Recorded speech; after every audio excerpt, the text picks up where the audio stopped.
ಮೂಲಭೂತ ಸೌಕರ್ಯಗಳನ್ನು ಕಲ್ಪಿಸಿದ ಕಂಕಸಲ್ಲಿ ಆಚೆ ಬಂದಿದೆ ಮೇಡಮ್. ನೀವು ಅಧ್ಯಕ್ಷರಾಗಿದೆ ನೋಡಿ, ಇದು ಪರಿಸ್ಥಿತಿ ಇರುವಂಥದ್ದು. ಹೆಂಗೆ ಜೀವನ ಮಾಡೋದು ಸಾರ್ವಜನಿಕರು? ನಿಮ್ಮ ಮನೆಯಲ್ಲೇ ಈ ಥರ ಇದ್ರೆ ನೀವು ಜೀವನ ಮಾಡೋಕ್ಕಾಗುತ್ತಾ? ಈ ಥರ ಇದೆ ಮೇಡಮ್. ವಿಡಿಯೋ ನೋಡಿ ನಾವು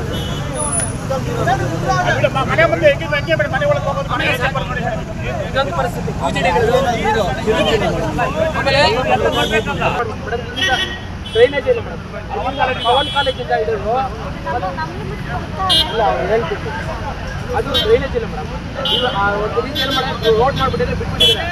ರೋಡಲ್ಲಿ ಬಿದ್ದರೆ ನೀರೆಲ್ಲ ಈ ಕಡೆ ಇರ್ತಾರೆ, ಮನೆ ಕಡೆ ಇರ್ತಾರೆ. ಆ ಕಡೆನೂ ಅಷ್ಟೇ. ಆ ಕಡೆ ಏನು ಮಾಡಿದ್ರೆ ದೊಡ್ಡ ದೊಡ್ಡ ಡ್ರೈನೇಜ್ ಇರೋದ್ರಿಂದ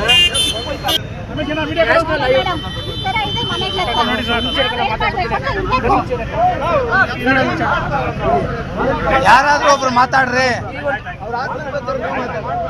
ಈಗ ನಾನು ನ್ಯಾಷನಲ್ ಆಯೋಗಕ್ಕೆ ಸಂಬಂಧಪಟ್ಟ ಅಧಿಕಾರಿಗಳಿಗೆ ನೀವು ಕಮಿಷನರ್ ಲೆಟರ್ ಬರೆದು ಈ ಥರ ಸಾರ್ವಜನಿಕ ತೊಂದರೆ ಆಗ್ತದೆ, ಅವರು ಈ ಥರ ಧರಣಿ ಮಾಡ್ತಾರೆ, ಅದಕ್ಕೆ ನೀವು ಸಂಬಂಧಪಟ್ಟವರು ಬಂದು ಒಳಚರಂಡಿ ನಿರ್ಮಾಣ ಮಾಡಿ ಅದನ್ನು ರಾಜಕಾಲದಲ್ಲಿ ಹೋಗೋ ವ್ಯವಸ್ಥೆ ಮಾಡಬೇಕು.